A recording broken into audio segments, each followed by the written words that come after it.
우리에게 주신 하나님 말씀 사무엘 하서 19장입니다. 어떤 사람이 요압에게 아뢰되 왕이 압살롬을 위하여 울며 슬퍼하나이다 하니 왕이 그 아들들을 위하여 슬퍼한다 함이 그날의 백성들에게 들리매 그날의 승리가 모든 백성에게 슬픔이 된지라. 그날의 백성들이 싸움에 쫓겨 부끄러워 도망함같이 가만히 성읍으로 들어가니라. 왕이 그의 얼굴을 가리고 큰 소리로 부르되 내 아들 압살롬아 압살롬아 내 아들아 내 아들아 하니 요압이 집에 들어가서 왕께 말씀드리되 왕께서 오늘 왕의 생명과 왕의 자녀의 생명과 처첩과 비빈들의 생명을 구원한 모든 부하들의 얼굴을 부끄럽게 하시니 이는 왕께서 미워하는 자를 사랑하시며 사랑하는 자는 미워하시고 오늘 지휘관들과 부하들을 멸시하심을 나타내심이라. 오늘 내가 깨달으니 만일 압살롬이 살고 오늘 우리가 다 죽었다면 왕이 마땅히 여기실 뻔하였나이다. 이제 곧 내가 일어나 나가 왕의 부하들의 마음을 위로하여 말씀하옵소서. 내가 여호와를 두고 맹세하옵나니 왕이 만일 나가지 아니시면 오늘 밤에 한 사람도 왕과 함께 머물지 아니할지라. 그리하면 그 화가 왕이 젊었을 때부터 지금까지 당하신 모든 화보다 더욱 심하리이다 하니 왕이 일어나 성문에 앉음에 어떤 사람이 모든 백성에게 말하되 왕이 문에 앉아 계신다 하니 모든 백성이 왕 앞에 나오니라. 아멘. 하나님은 복을 주시는 분이십니다. 우리는 이렇게 말을 하다가 보면 습관적으로 단어를 잘못 사용할 때가 있어요. 예를 들어 교사 선생님, 그것도 잘못 쓰는 단어죠. 사자 속에는 이미 선생님이라는 말이 들어갔는데 교사 선생님 이런 것도 잘못된 말이고요. 그리고 이건 굉장히 중요해요. 하나님 축복해 주세요. 굉장히 잘못된 말이거든요. 왜냐하면 복을 빌어달라는 거잖아요. 하나님 복을 빌어주세요. 그거 아닙니다. 하나님은 복을 주시는 분입니다. 축복은 축복권자가 축복할 수 있는 축복권자가 축복하는 겁니다. 그러니까 성경 안에서는 축복하는 자를 제가 볼 때는 목회자라든지 부모가 자식을 축복하는 거라든지 임금이 백성을 축복하는 거라든지 이런 합법적인 축복자들이 축복을 하면 하나님은 그 축복에 근거해서 복을 집행하시는 겁니다. 그러니까 명확하게 축복을 받아야 되는 거고 그 축복이 정당할 때 하나님께서는 복을 주시는 분이십니다. 이 관계를 알아야 영적으로 내가 축복을 받아야 되겠다. 그리고 그래서 하나님으로부터 복을 받아야 되겠구나. 이게 있어요. 근데 이런 관계가 하나님이 복을 주셔야 합니다. 이런 믿음이 있는 교회는 확실히 풍성해요. 헌신도 풍성하고 그 교회의 대접도 풍성하고요. 그리고 성도의 삶도 의외로 풍성하고요. 그런데 하나님이 축복하는 건 잘 모르겠고 말은 그렇지만 다 인간의 노력의 결과지 이렇게 생각하면 결국은 성경과도 안 맞고 풍성해지는 것 같은데 점점점 메말라 가는 걸 목회를 하면서 제가 뼈저리게 느낍니다. 그러니까 하나님의 축복은 뭐냐면요. 하나님의 저부터 말을 지금 금방 잘못했죠. 하나님의 복은 축복권자에 의해서 축복을 받고 그리고 또한 인간적으로도 노력을 하고 그래야 축복이 이루어지는 거예요. 인간적으로 노력을 안 하면서 하나님으로부터 복만 기대하는 것도 잘못이고 그리고 하나님 복 없이 인간적으로 노력하면 된다는 생각도 나이가 먹어갈수록 목회를 할수록 그 말도 맞아. 그러니까 결국은 이 두 가지가 다 있어야 돼요. 축복도 받고 복도 받고. 인간적으로도 노력하고, 이것이 새의 두 날개가 있듯이 이 균형을 잘 맞추셔서 이 땅에 살면서 하나님의 복을 누리며 살기를 주의 이름으로 축복합니다. 창세기 13, 12장이죠. 아브라함에게 이르시되 너는 너의 본토 친척 아비 집을 떠나 내가 내게 보여줄 땅으로 가라. 내가 너로 큰 민족을 이루고 내게 복을 주어 내 이름이 창대하게 하리니 너는 복의 근원이 될지라. 너는 복이 될지라.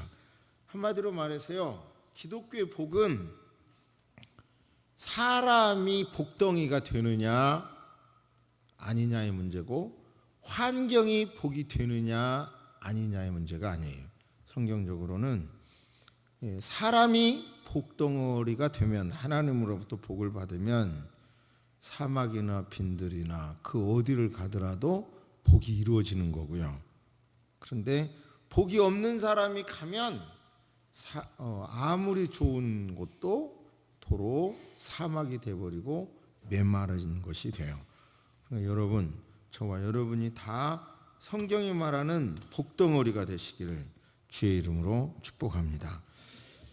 가나안 땅이 아무리 비옥한 땅이라 하더라도 농사를 잘해서 창고에 다 모아들였다 하더라도 하나님이 복을 거기까지 주시고 그 이상 안 주시면 그거 누리지 못하는 거예요. 수고 열매는 딴 사람이 먹도록 돼 있고요, 그거 먹어보지도 못하는 거예요. 시편 128편에 여호와를 경외하며 그 길을 걷는 자마다 복이 있도다. 내가 내 손이 수고한 대로 먹을 것이라. 내가 복되고 형통하리라. 여러분, 하나님이 정말 복을 주셔야, 복은 환경 따라 오는 것이 아니라 하나님이 복을 주셔야 그 복을 누릴 수 있다는 믿음이, 여러분의 지성을 내려놓으시고 교만을 좀 내려놓으시고 이것을 믿음으로 받으시기를 주의 이름으로 축복합니다. 정말 아무리 노력해도요, 하나님이 복을 안 주시고 막으면 안 돼요. 다 될 것 같아도 안 돼요. 갈라디아서 3장에 이방을 믿음으로 말미암아 의로 정하실 것을 성경이 미리 알고 먼저 아브라함에게 복을 전하되 모든 이방인이 너로 말미암아 복을 받으리라. 이방인 저와 여러분도 복덩이가 될 수 있다는 얘기예요. 여러분, 축복이라는 말이 너무 교회에서 너무 많이 잘 사용하다가 보니까 오히려 좀 너무한다 할 정도가 있었는데, 그런 경향도 있었죠. 그렇지만 다시 한번 제가 요즘 느끼는 것은 결국은 대한민국의 이 나라에도 이제 정말 하나님이 복을 주셔야 된다, 전쟁도 막아주셔야 된다, 이런 생각이 절박하게 들어요. 다 여러분 뉴스 우리 함께 보고 계시지만 미국 대통령의 말이나 북한 지도자의 말을 보면 이제 위기가 여기까지 임계점에 다다르다 그러잖아요. 이제 물이 끓기 직전에도 팍 끓어버릴 그 순간 이런 위기를 느끼는데요. 이 나라를 위해서도, 이 나라의 양극화를 위해서도, 한국 교회를 위해서도 정말 절박한 심정으로 뭔가 노력은 했지만 우리의 노력이 이제는 바닥이 드러난 상태에서 하나님이 복을 주셔야 합니다. 하나님 도와주세요. 그러면 하나님이 복을 주시는 거, 복도 받고 축복도 받고, 나는 어떤 노력을 해야지? 나는 어떤 자세로 살아야지? 이제 다윗이 압살롬이 죽고 난 다음에 제목은 환도라고 했지만 아무튼 환궁을 하죠. 예루살렘 성으로 환궁을 하면서 다양한 사람들이 이제 등장돼요. 그런 사람들의 모습을 보면서 나는 이 사람 중에서 내 행동은 어떤 걸까? 그것을 한번 느껴보시기를 바라요. 제가 정말 하나님이 복 주셔야 한다 인생이 그걸 뼈저리게 느끼는 사건이 있는데요. 제가 살던 시골에 좀 떨어진 곳에 참 부러운 사람이 있었어요. 그 부모로부터 재산도 많이 받았고 그 집의 가장은 학교의 교장 선생님이었고 교회도 잘 다니고 그리고 그 집의 그 딸은 그 음대를 나왔고 그런데 어떻게 하다가 이제 목사 사모가 되겠다는 생각을 했고 그런데 거기까지 뭐 나쁜 게 아니잖아요. 그런데 목사 사모가 되겠다는 사람이 그런 백그라운드가 있는데도 그냥 신학생하고 결혼을 시켰어요. 근데 장로교 신학대학교 대학원에 7번 떨어졌어요. 그 사람이. 그러니까 이제 그런 다음에 이제 대학원에 갔는데 목사도 늦게 되고 그러니까 어디 부목사로도 제대로 못 가고 가정도 풍지박살 되는 걸 내가 봤거든요. 그러니까 아무리 좋은 배경을 가졌어도 정말 하나님이 복 주셔야 됩니다. 그분 지금 어디가 있는지도 모르지만 참 그런 거예요. 그러니까 과연 오늘 말씀 속에서 다 대부분 아시잖아요. 여러 사람들의 행동을 생각하면서 나는 어떻게 행동해야지 이 부분을 정리해 보시기를 잠시 생각하면서 한번 해보시기를 바랍니다. 그리고 말씀을 듣겠습니다.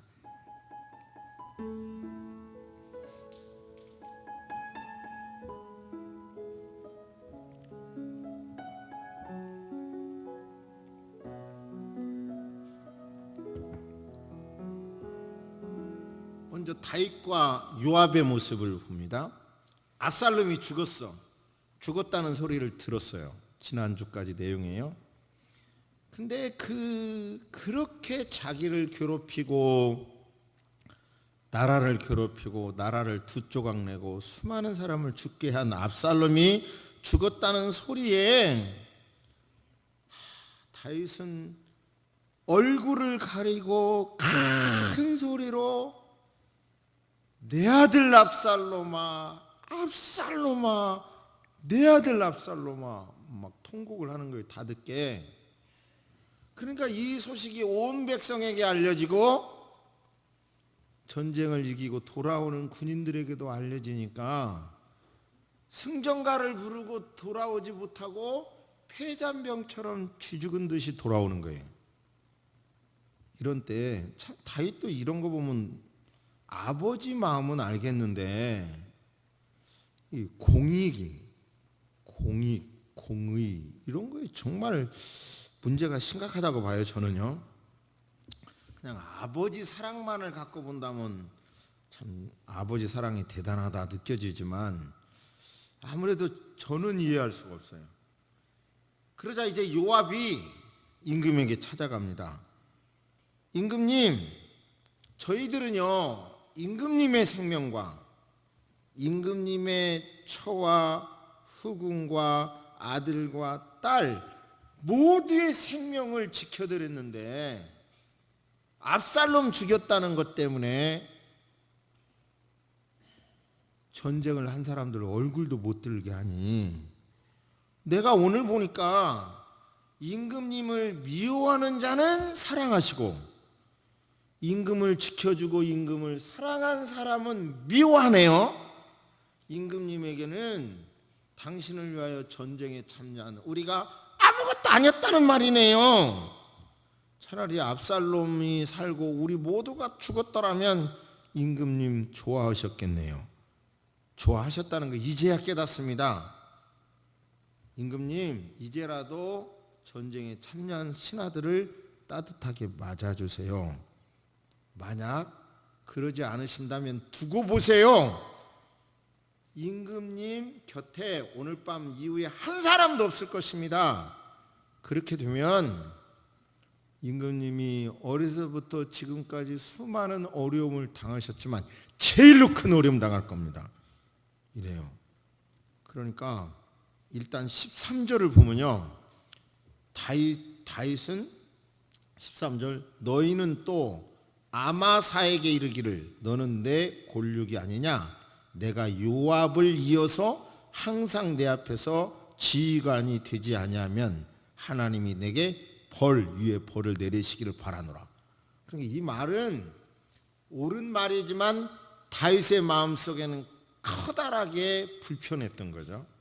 그러니까 요압 대신 이제는 아마사를 군대 장관으로 삼겠다고 하죠. 근데 요압의 입장은 이제 따로 한번 요압에 대해서 설교를 하겠고요. 그런데 그 말은 저는 신하로서 아주 합당한 말이었다고 보고, 말이 안 들어지면 이렇게 된다는 것도 현실적인 말이라고 생각이 돼요. 하지만 그의 중심 속에는 왠지 충성은 하면서도 자기 이익 중심으로 살아온 사람이기 때문에 그의 말도 조금 한계는 있어요. 그러나 아무튼 우리는 다윗의 이런 모습, 그 우유부단한 모습, 무조건 자식이라고 하는 것 때문에 이렇게 울므로 오히려 충성한 사람들에게 좌절을 주는 모습 옳지 않고요. 그 다음에 요압의 말은 옳지만 왠지 이제 그의 이익적인 기반이 너무 강한 사람이기 때문에 말은 옳지만 왠지 불편한 그런 내용이 있고요. 또 이제 여기서 정말 성경의 아름다운 헌신자가 보입니다. 바르실레? 기억하기도 해요. 발음도 불안해요. 좋죠? 압살롬 그러면 왠지 벌써 발음부터 그러죠. LA 다저스 그러면 좀 왠지 따질 것 같은 이런 느낌. 근데 바르실레 스킨을 바르면서 바르실래요? 뭐 이런 느낌. 남을 위하는 사람이죠. 바르실레. 근데 이 사람은 80살인데요. 그 지역에 상당한 지분을 가진 사람이에요. 전쟁이 이겼어. 왕이 이제 나하고 같이 예루살렘에 올라가셔서 같이 이 나라에 통치하는 데 참여해 주세요. 그렇게 말하자 이 사람은 임금님 저는 늙었어요. 좋은 것과 나쁜 것을 가리지도 못하고 음식의 맛도 즐길 줄 모르고 귀가 어두워 아름다운 음악을 들어도 알아듣지 못하니 제가 임금님에게 짐이 되는 거 싫습니다. 고향에 머물러 살다가 편안하게 죽도록 해주세요. 근데 여기서요 청탁 같아요. 근데 제가 많이 생각해 봤어요. 그런데도 임금이 계속 서운해하자 그러면 임금님 제 아들 김함이 있으니 그를 왕을 나를 대신해서 섬기도록 그렇게 해주세요. 이렇게 말합니다. 이것이 인사청탁 같은데 바르실레는 어느 한 지역의 맹주이고 그리고 지금 다윗은 신하들이 갈기갈기 찢어졌고 지도력이 상실된 상태에서 동맹관계를 유지한다는 뜻이니까 인사청탁으로 보이지는 않고요. 끝까지 이제 내가 이 동맹관계를 지켜주겠습니다. 그런 끝까지 충성의 모습이 있고요. 그 다음에 이제 그 바르실레 아들 김함은 이제 왕 곁에서 끝까지 충성하니까 다윗이 죽을 때요 솔로몬에게 이렇게 말합니다. 바르실레 아들들에게는 자비를 베풀어라 늘 가까이 두어라 라고 유언합니다. 그러고 보면 정말 바르실레 같은 사람은 아름답게 충성하죠. 다윗과 압살롬의 관계는 이렇게 불편한 관계인데 이 바르실레와 김함의 관계는 너무 서로 약속이 유지되는 관계죠. 유명하지는 않아도 여러분의 부모와 자녀 관계 그리고 모든 관계가 교회에서 목회자와의 관계도 이렇게 좋은 관계가 되기를 주의 이름으로 축복합니다. 아멘. 그 다음에 또 이제 무비보셋. 무비보셋 생각하면 참 불쌍하고 마음이 아파요. 사울의 손자잖아요. 왕이 이제 환궁한다는 소리 앞에 이제 성경은 이렇게 말합니다. 다윗이 예루살렘 성을 떠나가서 피할 때부터 그날까지 발도 씻지 않고 수염도 깎지 않고 옷도 빨지 않았다. 그러니까 극단의 마음의 불편함을 다윗이 잘 돌아오기를 기대하고 있었죠.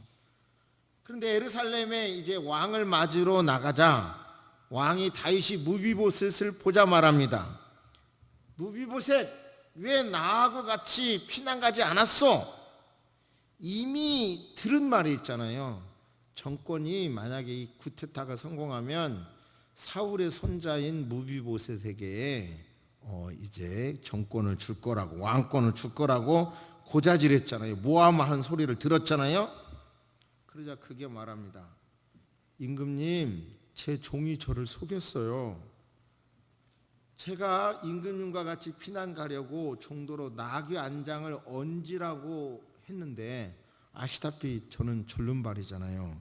그런데 결국은 이제 설명은 없지만 이 종이 거기다 떨어뜨려 놓고 가가지고 모함을 했다는 소리를 들었습니다. 임금님, 하나님 내리신 분이 처분만 기다리겠습니다. 어차피 저는 죽어 마땅한 종인데 임금님께서 자식처럼 한 식탁에서 먹여주시지 않았습니까? 그런데 제가 무슨 낯으로 살려달라고 말하겠습니까? 다시 호소하겠습니까? 그러자 임금은 말합니다. 참 여기서 다윗의 죄송합니다. 못된 성격이 그대로 보여요. 무슨 말이 그리도 많소? 그대가 차지한 땅을 시바와 나누어 가지시오. 지난번 시바에게 다 주어버렸잖아요. 그러니까 무비보셋은 임금님이 이렇게 무사히 돌아온 것만도 저는 감사합니다. 그 재산 다 시바에게 주세요.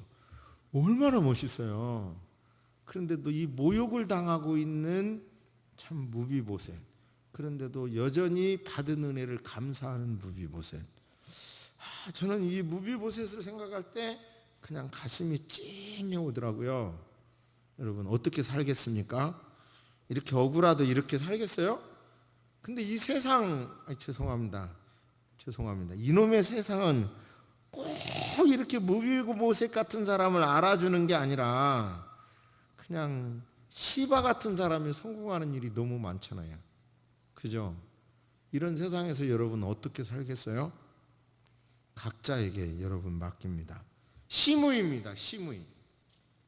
시므이는 사울하고 연결된 사람이기 때문에 지난번 막 도망갈 때 막 저주했잖아요. 근데 이제 또 후닥닥 이제 다윗이 전쟁을 이기고 돌아오니까 후닥닥 찾아와가지고 임금님, 소인의 죄를 묻지 말아주세요. 임금님께서 예루살렘을 떠나신 날 이 소인이 저지른 잘못을 마음에 두지 말아주세요. 이러는 거예요. 참 이런 사람은 약삭 빠르죠. 그죠? 근데 어떻게 보면 이 사람도 꼭 잘못했다고 말할 수가 없어. 차라리 그러니까 흔히 하는 말로 여우 같은 아내하고는 살지만 곰 같은 아내하고 못 산다는 말 있잖아요. 그러니까 어찌 보면 이 사람은 꼭 여우까지 여우가 잘못해서 욕은 쫙 해놓고 와가지고 빌기라도 하잖아. 근데 어떻게 보면 빌기라도 하는 게 낫지 않아요? 그냥 이렇게 하는 것보다? 그죠? 아니 어떻게 생각하세요? 제가 이 성경을 이렇게 소개하고 여러분 뭐 무비보셋처럼 사세요, 시므이처럼이라도 하세요, 바실레처럼 하세요, 요압처럼 하세요, 이렇게 설교하기가 상황이 너무 다르니까 어려워서 오늘의 결론을 저는 엉뚱한 데서 내려고 합니다. 아세를 여러분 소개하려고 합니다. 잠시 한번 생각해 보세요.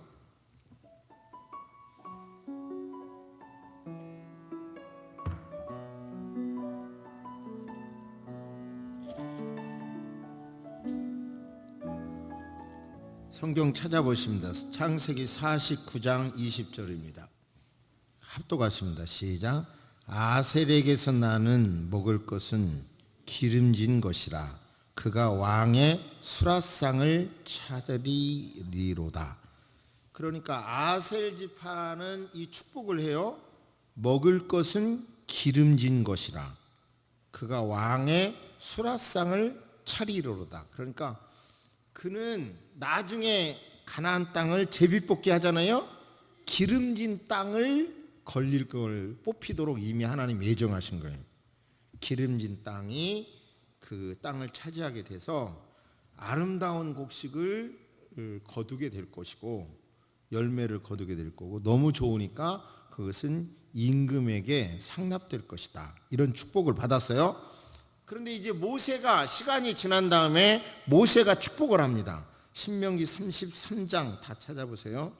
성경적인 축복을 원하시는 여러분 성경을 한번 찾아보세요. 24절 25절 같이 읽습니다. 시작. 아셀에 대하여는 일렀으되 아셀은 아들들 중에 더 복을 받으며 그의 형제에게 기쁨이 되며 그의 발이 기름에 잠길지로다. 내 문빗장은 철과 놋이 될 것이니 내가 사는 날을 따라서 능력이 있으리로다. 아멘. 이거 보세요. 대단한 축복이에요. 간단한 축복이 세월이 지난 다음에 광야를 통과 거의 끝난 다음에 모세의 축복에서는 아들들 중에 더 복을 받을 것이며 12지파의 아들 중에서 더 복을 받을 것이며 최고의 복을 받을 것이며 그 형제에게는 기쁨이 되며 그의 발이 기름에 잠길지로다. 풍성함을 말하고요. 내 문빗장은 철과 놋이 될 것이니 단단하게 방어해서 공격자로부터 보호받을 것이고 제가 제일로 좋은 말씀이 내가 사는 날을 따라서 젊으면 젊은 대로 청년이면 청년대로 중년이면 중년대로 노년이면 노년대로 사는 날을 따라서 거기에 합당한 능력이 있으리로다. 얼마나 기가 막힌 복이에요. 그러면 이제 왜 이런 현상이 생겼지? 이제 여러 자료를 찾아봤어요. 왜 이런 현상이 이런 복이 이렇게 받았지? 그런데요. 일단 이스라엘 12지파를 보석으로 상징해서 제사장의 이 앞에다가 둘렀어요. 그 중에서 아셀 지파의 보석은 호마노예요. 호마노. 근데 승리의 복, 능력의 복, 영원토록 빛나는 복이라는 뜻이에요. 이 호마노의 뜻은 그러니까 왜 이런 복을 그가 받았지? 그러니까 결국은 형제에게 기쁨이 됐기 때문에 광야 생활에 학자들의 의견을 다 보니까 왜 그랬냐? 결국은 지도자가 지탱할 수 있도록 지도자에게 힘을 주었고 여러 백성들에게도 바로 문자 그대로 기쁨을 주었기 때문에 저를 보세요. 내가 기쁨을 준 것이 부메랑이 돼서 내게 기쁨이 되고 기쁨을 준 것이 부메랑이 돼서 내게 복이 되고 지도자에게 기쁨을 준 것이 부메랑이 돼서 내게 돌아오고 여러 이웃에게 기쁨을 준 것이 내게 돌아오고 그래서 이 멜빵처럼 아셀 지파는 내려가는 것을 막고 유지시켜주는 일을 했다는 게 이제 여러 정황상 이야기였습니다. 자, 여러분, 저와 여러분들은 어떻게 살 것인가? 어떻게 살 것인가? 어떻게 살 것인가? 결국은 우리가 구원받은 우리가 여러 상황에서 요압처럼 할 수도 있고 다윗처럼 할 수도 있고 바르실레처럼 무비보셋처럼 당할 수도 있고 그리고 여러 본문에 등장되는 사람처럼 그렇게 여러 일을 우리가 할 수가 있는데 우리가 대할 수도 있고 우리가 당할 수도 있는데 여러분 어떻게 살 것인가? 결국은 아셀처럼 남에게 기쁨이 되고 넘어진 사람을 세워주고 그거가 십자가 지면서 그렇게 살아갈 때 그것이 복으로 다가오게 될 줄로 믿습니다. 그러니까 결국은요, 내가 한 행위가 내 자손에게 복으로 오는 것도 큰 축복이고요, 내가 한 저주가 내 자손에게 저주로 다가온다면 그것은 더 무서운 거죠. 그러니까 우리는 우리만 보지 마시고 우리 자손까지도 보면서 계속해서 아셀 지파처럼 남에게 기쁨이 되고 남이 내려가는 것을 버팀목이 되줘서 여러분요, 좌절하는 사람에게 힘을 쏟아주시기를 주의 이름으로 축복합니다. 어제 우리 노예 광명교회 임직식이 있어서 거기에 참석하고 오면서 참 임직식 여러 교회 지난 일들을 생각했어요. 근데 저에게 구체적인 이름을 거론하면 이건 또 안 되니까, 제가 정말 힘들 때 제가 힘을 확 이렇게 끌어올릴 수 있었던 사건이 있는데 참 묘하더라고요. 누군가 전혀 모르겠어요. 이 피아노 옆에서 초등학교 여학생이 그 아이가 내가 힘든 걸 알면 얼마나 알겠어요. 근데 목사님 힘드시죠? 힘내세요. 그런 거 있죠. 그 말이 얼마나 내게 막 힘이 되는지, 그 당시 어려울 때 막 힘이 나더라고요. 그 말이. 그 어려운 문제가, 그 한참 어려울 때. 여러분요, 사람 이렇게 세우는 것은 너무 보람된 일이에요. 기쁨을 주셔서 자꾸 이렇게 넘어진 사람 짓밟고 막 짓밟는 데서 끝나지 않고 막 뒷굽으로 막 흔들으려고 그러잖아. 사람들은, 어려운 사람에게는. 다윗도 지금 그런 상황이 있잖아요. 무비보셋 힘이 없으니까 막 자기가 모함했다는 것이 드러났으면 와 내가 미안하다 하기는커녕 이런 게 인간의 모습이잖아요. 그러나 우리는 넘어진 사람에게 이렇게 세워주기 위하여 노력하는, 기쁨을 주는, 그러면 그것이 바로 복으로 다가오게 될 것입니다.